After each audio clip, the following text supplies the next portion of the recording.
मैं आपके साथ नेहा वर्मा। चंडीगढ़ में मुख्यमंत्री मनोहर लाल खट्टर ने एक प्रेस कॉन्फ्रेंस की, जिसमें मुख्यमंत्री ने कांग्रेस पर जमकर निशाना साधा। मुख्यमंत्री मनोहर लाल ने कहा कि कांग्रेस का इतिहास फोन टैपिंग का रहा है। संसद के केंद्र सरकार पर जासूसी के आरोप के बचाव में खड़े मुख्यमंत्री ने इन आरोपों को बेबुनियाद बताया है। उन्होंने कहा कि राजनीतिक लाभ के लिए कांग्रेस सहित विपक्ष देश के लोगों को भ्रमित करने का असफल प्रयास कर रही है। कांग्रेस यह रवैया देश की छवि और लोकतंत्र को दागदार करने का है। उन्होंने कहा कि वास्तविकता यह है कि प्रधानमंत्री नरेंद्र मोदी के गतिशील और दूरदर्शी नेतृत्व में आज भारत जिस मजबूती के साथ आगे बढ़ रहा है, उससे देश विरोधी ताकतों के हाथ पांव फूल गए हैं। हाल ही में केंद्रीय मंत्रिमंडल के विस्तार में महिलाओं, अनुसूचित जाति, अनुसूचित जनजाति और अन्य पिछड़ा वर्ग के सदस्यों को बड़ी संख्या में स्थान दिया गया है, लेकिन यह दुर्भाग्यपूर्ण है कि विपक्ष इस बात को झेल नहीं पाया है। लोकसभा व राज्यसभा में सदस्यों का परिचय तक नहीं होने दिया जा रहा, जो परंपरा के खिलाफ है। यह केवल एक संयोग नहीं हो सकता कि संसद के मानसून सत्र के शुरू होने के ठीक एक दिन पहले 18 जुलाई को मीडिया में पेगासस मामले को लेकर रिपोर्ट आती है। यह सोची समझी रणनीति के तहत हुआ है। मीडिया रिपोर्ट में एक भी ऐसा सबूत नहीं है जिससे इस मामले में भारत सरकार को जोड़ा जा सके।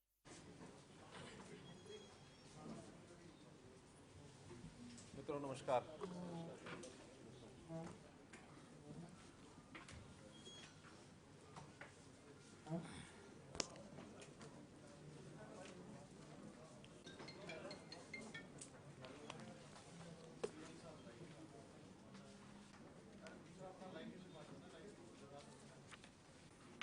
आज ईद का त्यौहार है, तो इस ईद के त्यौहार पर मैं आपके माध्यम से सभी को बहुत बहुत बधाई और शुभकामना देता हूं। दूसरा, आज के इस पत्रकार वार्ता में मुख्य रूप से जिसलिए आप लोगों को बुलाकर मैंने जो बताना चाह रहा हूं मैं, कि जैसे हम देख रहे हैं कल मानसून सत्र केंद्र यानी संसदीय सत्र जो शुरू हो गया है, और उसमें कल के घटनाक्रम से जो चीज़ें निकल करके आई वो बहुत ही एक प्रकार की चिंता पैदा करने वाली हैं, बहुत ही एक प्रकार से ध्यान आकर्षण करने वाली है। इस बार के मानसून सत्र में आखिर संकेत पहले मिलते हैं कि किन किन बातों को लेकर के चीज़ें आगे बढ़ेंगी। तो ऐसा माना जा रहा है कि इस बार किसानों के लिए, युवाओं के लिए, महिलाओं के लिए, पिछड़े वर्ग के लिए कुछ योजनाओं पर चर्चा जरूर लोकसभा के सेशन में होनी थी, होनी भी है अभी, और उसमें कई प्रकार की बातें उनके अधिकार क्षेत्र को बढ़ाने के लिए आने वाली हैं, ऐसा जो पहले से इंगित है। लेकिन विरोधी पक्ष कांग्रेस का एक हमेशा एक टारगेट रहा है कि कभी भी देश में कोई अच्छी बात होने की संभावना हो तो उससे पहले कुछ ताकतों के साथ मिल करके उन चीज़ों को कैसे डिरेल करना है, प्रारंभ में ही उसके ऊपर कोई ना कोई प्रश्न चिन्ह खड़ा कर दिया जाए। तो जिस प्रकार कल उन्होंने ये सब किया है कि एक कंपनी है पेगासस, जिसकी मदर कंपनी NSO है, उनके माध्यम से जो जासूसी और फोन टैपिंग की बात चलाई गई है, वास्तव में तो कांग्रेस का एक चरित्र रहा है कि जैसे वो खुद हैं ऐसा ही वो सबके ऊपर लांछन लगाने की बातें करते हैं, क्योंकि उनका इतिहास भरा पड़ा है। जब अपने यूपीए के कार्यकाल में ये सब वो करते रहे, न केवल विपक्षी दल के लोगों के साथ, बल्कि उनका तो अपना घर भी इन चीज़ों से भरा हुआ है कि अपने ही लोगों की फोन टेपिंग, अपने ही लोगों की जासूसी, ये सब वो कराते रहे हैं। उनको लगता है कि शायद सभी ऐसा करते होंगे, जबकि हमारी सरकार का किसी प्रकार का दूर दूर तक इसके साथ कोई लेना देना नहीं है। और उनके यहाँ का इतिहास तो ये है कि आपको ध्यान में होगा एक बार उस समय के वित्त मंत्री प्रणब मुखर्जी ने, जो उस समय के गृह मंत्री थे पी चिदम्बरम, उनके खिलाफ कितना एक सीरियस, एक खतरनाक पत्र लिखा था कि गृह मंत्री वित्त मंत्री के फोन टेपिंग करा रहे हैं। कैसे चंद्रशेखर की सरकार को 2 जासूसों की कहानी बनाकर कैसे गिरा दिया गया। कांग्रेस ने अपना समर्थन वापस ले लिया था। 9000 लोगों की ऐसी एक लिस्ट है जो यूपीए के समय जिन लोगों की फोन टेपिंग होती रही, 9000। तो ये इतिहास भरा पड़ा है उनका, क्योंकि उनको किसी पर भरोसा ही नहीं रहता है। लोकतांत्रिक तरीकों से चीजों को चलाने का उनका विश्वास नहीं है। लोकतंत्र की हत्या कैसे की जाती है ये इमरजेंसी में हमने देखा है। ये भी उसी कांग्रेस के कारनामों की एक उदाहरण है। तो इसलिए जासूसी में उन्होंने अपने जो साथी उनके थे, चाहे वो सीताराम येचुरी वामपंथी नेता हैं, जयललिता हैं, चंद्रबाबू नायडू हैं, ममता बनर्जी हैं, उनके फोन टेपिंग ये उन्होंने कराई। इनकी शिकायतें रही हमेशा। जब न्यूक्लियर डील था उस समय अमर सिंह की फोन टेप कॉल्स ये इन्होंने कराई है। अमर सिंह ने खुलकर शिकायतें की कि मेरे फोन कॉल्स को टेप किया जा रहा है। तो ये इनकी संस्कृति रही है। इस संस्कृति से बाहर नहीं निकले हैं। और जब भी कोई, इनका टाइमिंग बड़ा सेट होता है। इस टाइमिंग में जब इनको लगता है कि आज हमें और कुछ नहीं मिल रहा, क्योंकि इस समय नरेंद्र मोदी जी का जिस प्रकार का पिछले 7 साल से 8 साल से कार्यकाल जो अब पूरा हो रहा है, इसमें इनको कुछ नहीं मिला है। जनता हित की, राष्ट्रवादी विचारधारा की एक सरकार चल रही है। और इसमें खास करके वो भी जब षड्यंत्र रचते तो विदेशी सहायता लेकर रचते हैं। यानी अब ये अगर हम पेगासस देखें तो एक दिन पहले 18 तारीख को एक स्टोरी ये लीक कराई जाती है द वायर के माध्यम से। और ये द वायर भी ये वामपंथी पत्र है। वामपंथियों का एक इस प्रकार का एक बना हुआ है नक्सस। और उससे पहले कुछ दिन पहले यूरोप के अंदर एमनेस्टी नाम की जो संस्था है वो अपने वेबसाइट के ऊपर इन कहानियों को चलाती है। एमनेस्टी ने वहां से छापा, यहां वायर ने पकड़ लिया और वायर ने उठा करके ये विषय उड़ा दिया कि यहां तो पता नहीं कितने लोगों की सारी फोन टेपिंग हो रही है और उनके मंसूबे जो किए जा रहे हैं। हमको क्या जरूरत है इनके फोन टेपिंग करने की, क्योंकि तो बिना फोन टेपिंग ही जनता में जो बोल देते हैं वही इतना हास्यास्पद होता है कि उसी का जो इनको खामियाजा भुगतना पड़ता है। तो हमको इनके अंदर की बातें ज्यादा निकालने की जरूरत होती नहीं है। ये बहुत कुछ वैसे ही बोल जाते हैं। और इस सारी स्टोरी की सत्यता तो, ऑथेंटिसिटी तो हम इस बात से दान कर सकते हैं, ये एमनेस्टी संस्था ये इंटरनेशनल है। तो इंटरनेशनल संस्था की अपने जो उनके जिसको कहना चाहिए उनकी अपनी विश्वसनीयता, उसके ऊपर प्रश्न चिन्ह है। एमनेस्टी जब ये भारत में आकर के काम करने लगी तो इनसे पूछा गया कि आप ये सब काम करते हैं, आपने सोर्स ऑफ फंडिंग ये बताओ। तो इन्होंने सोर्स ऑफ फंडिंग बताने की बजाय ये कह करके कि भारत में काम करना बड़ा मुश्किल है, यहां से बिस्तर बोरी लद जाओ। और ये एमनेस्टी बिस्तर बोरिया बांध के चली गई। तो जो संस्था अपने सोर्स ऑफ फंडिंग नहीं बता सकती, उसकी कहानी के ऊपर विश्वास कैसे किया जा सकता है?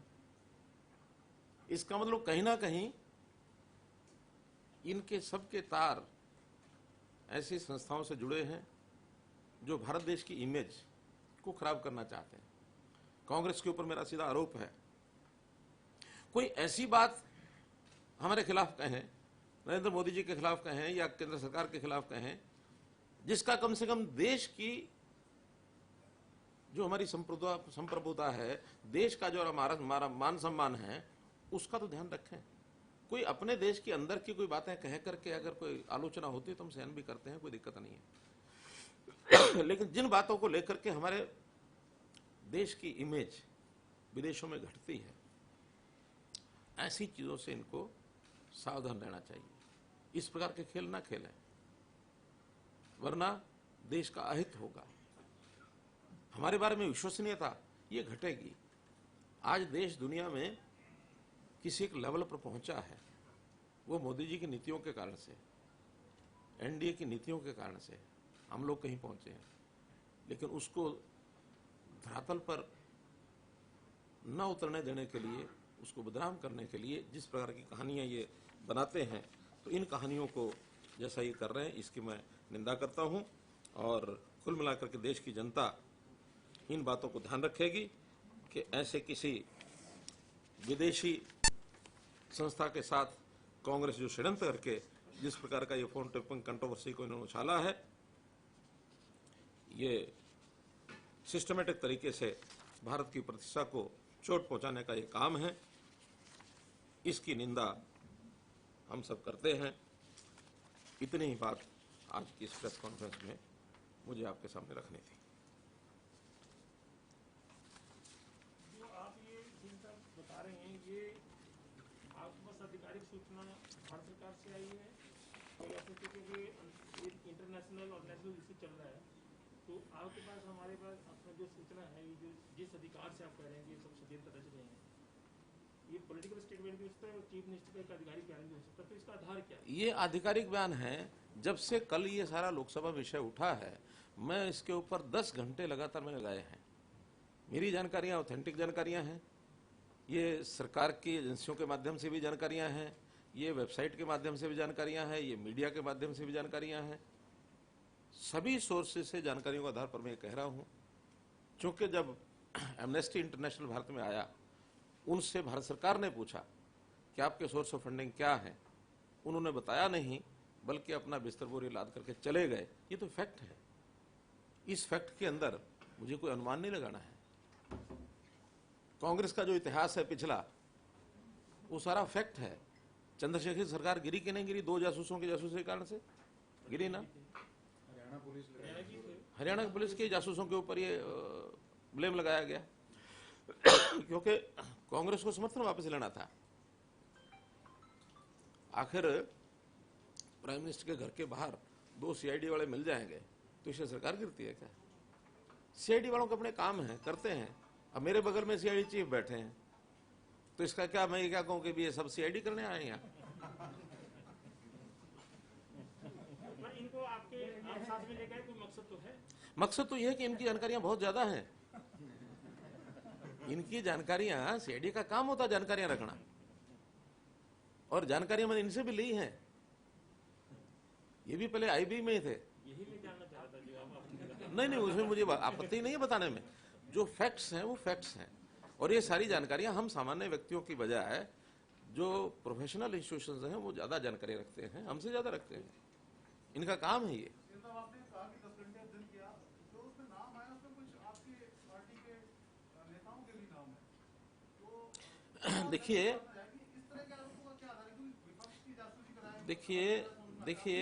देखिए ये जो एजेंसियां होती हैं जो इस प्रकार के खुफिया तंत्र के सॉफ्टवेयर बनाती हैं, उन्होंने एक सॉफ्टवेयर बनाया हुआ है। वो सॉफ्टवेयर दुनिया को बेचते हैं। किसको बेचते हैं, किसको नहीं बेचते हैं, उनका अपना इंटरनल मामला। कौन खरीदता है, कौन नहीं खरीदता, ये खरीदने वाला का मामला है। क्या उनका हेतु होता है, ये उनका मामला है। लेकिन उसके अंदर बहुत से जो उनका डाटा बनता है टेलीफोन नंबर्स का, पता नहीं, हो सकता मेरा भी टेलीफोन नंबर उसमें हो, आप लोगों का भी किसी में हो। तो डाटाबेस जो होता है फोन नंबर्स का, वो जो 50,000 फोन नंबर्स जो रिलीज किए गए हैं, वो उनके हो सकता है टारगेट रहे हों, लेकिन वो टारगेट किसने बनाया और कौन सी कंपनी ने कहां से जाके लिए, और वो सारे कोई उनके ऊपर कोई स्पाईवेयर काम किया क्या नहीं किया, ये कहीं कोई प्रमाण नहीं है। मेरा फोन भी है, मैं भी सावधानी से ही अपनी बात करूंगा, क्योंकि हो सकता है मेरे फोन भी कहीं ना कहीं किसी ने लगा रखा हो। दुनिया में बहुत सी ऐसी एजेंसीज हैं जो इस प्रकार के जासूसी काम करते हैं, दुनिया में है। लेकिन हमारा उसमें क्या रोल है? हम तो हो सकता है स्वयं उसमें फंसते हों, लेकिन हमारा इसमें रोल नहीं है। अगर कोई जासूसी कंपनी ने कोई 50,000 नंबर आउट किए हैं, तो ये वो कंपनी अपने रिसर्च सेंटर में बताएगी कि क्या है क्या नहीं है। ये शोर तो यही मच रहा है सर पेगासस का जो सॉफ्टवेयर है वो केवल सरकारों को ही बेचते हैं, प्राइवेट नहीं, प्राइवेट एजेंसियां भी लेती हैं उनसे। हाँ, वो भी लेती हैं। अब ये हो सकता है कि प्राइवेट एजेंसियां उनसे प्राइवेट तरीके से लेती हों, डिक्लेयर ना करती हों, क्योंकि बनाने वाली जब एजेंसी प्राइवेट है, ये कौन सी सरकारी है? नहीं, हमारे पास इसकी कोई जानकारी नहीं है, लेकिन अगर किसी के नंबर किसी प्राइवेट एजेंसी ने ले रखे होंगे और हमारे पास कोई शिकायत आएगी तो हम ढूंढ जरूर देंगे। हमारे पास कोई शिकायत आए तो हमारे पास इतने सिस्टम हैं कि उसको ढूंढ जरूर देंगे। का मामला है, इसको कांग्रेस छूट दे रही है, इसकी वजह आप यही मानते हैं कि जो तमाम मुद्दे हैं जो लोकसभा के सदन के कार्रवाई के दौरान सामने आने के, चाहे किसानों की बात है, युवाओं की, जो आपने कहा, तो यही कारण है उनको कैसे ओवरशेडो किया जाए, उनके ऊपर कैसे एक ऐसा मुद्दा डाल दिया जाए जिसके अंदर चर्चा चलती रहे और बाकी सारे विषय गौण हो जाए। मुख्यमंत्री जी, दुनिया के 17 मीडिया ऑर्गेनाइजेशन ने मिलकर ये पेगासस प्रोजेक्ट पर काम किया है। क्या आपका मानना है कि ये सारे वामपंथी विचारधारा से जुड़े हुए हैं? उसमें वायर एक है हाँ, वायर एक है उसमें। तो वायर वामपंथी है, आप सिद्ध कर लीजिए। वाशिंगटन पोस्ट, द गार्जियन, सब ऐसी ऐसी संस्थाओं से जुड़े हुए हैं जिन संस्थाओं का किसी देश के साथ कोई लगाव नहीं है। ये सब अपने अपने तरीके से ये काम करने वाली संस्थाएं हैं। ये कोई देशभक्ति या देश के प्रति प्यार रखने वाली संस्थाएं नहीं है। सवाल ये भी कि लोकसभा से पहले क्यों आते हैं कुछ?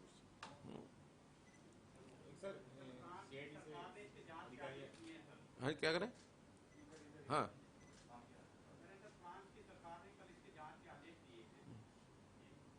सरकार ने, फ्रांस की सरकार ने तो करे ना, फ्रांस की सरकार जांच करे और जांच के तथ्य जो सामने आएंगे उसके बारे में अपनी टिप्पणी करेंगे कि हाँ, सरकार ने किस मंसूबे से की है। क्योंकि कोई दूसरा देश किसी दूसरे देश के बारे में कोई बात टिप्पणी करता है और कोई जांच कराता है, उसका भी अपना कोई मंसूबा हो सकता है। हमारे अपने देश की एजेंसी पर तो हम भरोसा करेंगे, लेकिन बाहर की एजेंसी के ऊपर हम एकदम को भरोसा करने की बात नहीं है। जब चीजें तथ्य सामने आएंगे तब देखेंगे। और देखिए, इन सारी बातों का एक जो मुख्य बात है, मान लो ये विषय था भी सही, कोई ऐसा असल में तो कोई है नहीं, लेकिन इसकी कोई विषय को उठाना ही था तो ये 20 दिन पहले, महीना पहले, 2 महीने पहले, 15 दिन पहले क्यों नहीं हुआ? विषय तो ये सालों से चल रहा है। ये कंपनी 2018 से ये काम कर रही है। विधानसभा का, लोकसभा का सत्र शुरू हुआ उससे एक दिन पहले इस विषय को उठाने का हेतु क्या है? ताकि हमें शोर मचाने के लिए कोई मुद्दा मिल जाए। क्योंकि सब तो जरूरी नहीं कि 10 घंटे का समय लगाएंगे, जैसा आज मैं अथॉरिटेटिव बोल रहा हूं, ऐसे सब लोग 10-10 घंटे का समय लगाएंगे और फिर जाके बोलेंगे। लोकसभा में हर प्रकार के लोग बैठे हैं, अब उनको अपनी बात को ऐसे बताने के लिए कि हाँ भी हम बहुत बड़ा कुछ कर लिया हमने और उसके कारण से शोर मचाना और विधानसभा को, लोकसभा को न चलने देना। क्योंकि पहले भी कई किस्से ऐसे आए हैं जब किसी मुद्दे को पकड़ते हैं लोकसभा को कितने दिन अवरोध डालना। ये जो अवरोधक हैं ये वास्तव में देश की प्रगति में अवरोध पैदा करते हैं। ये सरकार चलाने में अवरोध पैदा नहीं कर रहे, देश की प्रोग्रेस में अवरोध पैदा कर रहे हैं। नहीं तो करेगी तो उनको जवाब मिलेगा। लोकतंत्र तरीके में प्रदर्शन करें, प्रदर्शन करना अधिकार है सबका, लेकिन प्रदर्शन करने में जो कहेंगे उसका जवाब तो हम देंगे ही। लोगों को लोक जागरण तो तभी होता है जो लोगों में ये सारी बातें जाएंगी। आखिर मुझे प्रेस कॉन्फ्रेंस करने का हेतु क्यों ध्यान में आया? इसलिए कि इन विषयों की जानकारी आपके माध्यम से लोगों को मिले, लोगों का जागरण हो कि कांग्रेस क्या करती है। कांग्रेस की काली करतूतें ये कभी भी कामयाब नहीं होंगे, न ये देश में होंगे, न ये हरियाणा में होंगे। हरियाणा की बात बताता हूं आपको। अब CMEI क्या है संस्था? CMIE हर बार ये पिछले 1.5 साल से 2 साल से कि बेरोजगारी 29% हो गई, बेरोजगारी 35% हो गई, बेरोजगारी 36% हो गई। और हमने कहा कि सेल्फ डिक्लेयर्ड, जिन लोगों ने डिक्लेयर किया कि मैं बेरोजगार हूं, वो 6.1 है। हमारे पास तो अब क्योंकि हमने तरीका खोज लिया अपना, ये तो सैंपल इकट्ठा करते होंगे CMIE वाले, तो 2000 सैंपल ले लिए, उसमें कुछ रिटायर्ड लोगों भी डाल लिया, कुछ और। अब रिटायर्ड आदमी क्या कहेगा मैं रोजगार वाला हूँ? 60 साल से ऊपर के आदमी का तो पूछने का कारण ही नहीं है। बेरोजगारी होती है 18 साल से 60 साल के बीच में, रादर 18 से 58। ये जो 40 वर्ष का जो कार्यकाल है किसी का, इसमें रोजगार है कि बेरोजगार है, इन्हीं का मूल्यांकन होता है। अब 75 साल के आदमी को आप कहेंगे क्या बेरोजगार है कि रोजगार है, कोई अर्थ है? या किसी स्कूल कॉलेज विद्यार्थियों को कहेंगे रोजगार है कि बेरोजगार है, कोई अर्थ है उसका? कोई अर्थ नहीं। आपको मंत्री तो कह सकते हैं कि रोजगार मिला हुआ है। कुल मिलाकर सेल्फ डिक्लेयर्ड लोगों ने 6.101% लोगों ने कहा कि हाँ मैं बेरोजगार हूं, और मानते हैं 3 से 5% बेरोजगारी हर एक देश में, हर एक प्रांत में, हर जगह रहेगी। इसी विषय में CMI वाले विषय में बोलना चाह रहा था कि मैं बहुत जल्दी फिर मिलने वाला हूँ, साहब फिर करेंगे, फिर करेंगे।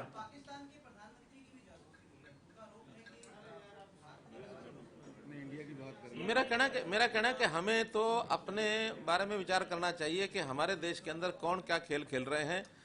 आखिर चाहे पॉलिटिकल पार्टियां हों, चाहे इंडिविजुअल्स हों, चाहे कंपनीज हों, चाहे समूह हों, कोई भी हों, देश हित को जरूर सर्वोपरि रखना चाहिए, देश हित के खिलाफ नहीं जाना चाहिए। और आज का ये जो विषय मैं बता रहा हूँ, ये देश की प्रतिष्ठा को एक चोट पहुंचाने वाला विषय है।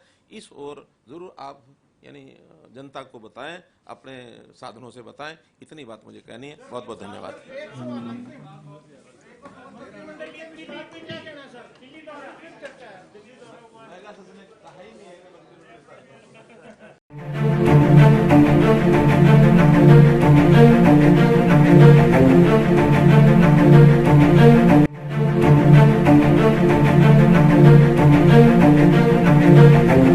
ऐसा अवसर फिर नहीं मिलेगा। अब हरियाणा सरकार की दीनदयाल आवास योजना के अंतर्गत सेक्टर 1 तरावड़ी में 135 और 142 गज के प्लॉट्स मात्र 21,000 रुपए देकर बुक करवाएं। क्रिएटिव सोसाइटी, सड़क, sewerage, street light, park, community centre, तुरंत रजिस्ट्री और पोसेशन भी। कॉल 9466034000।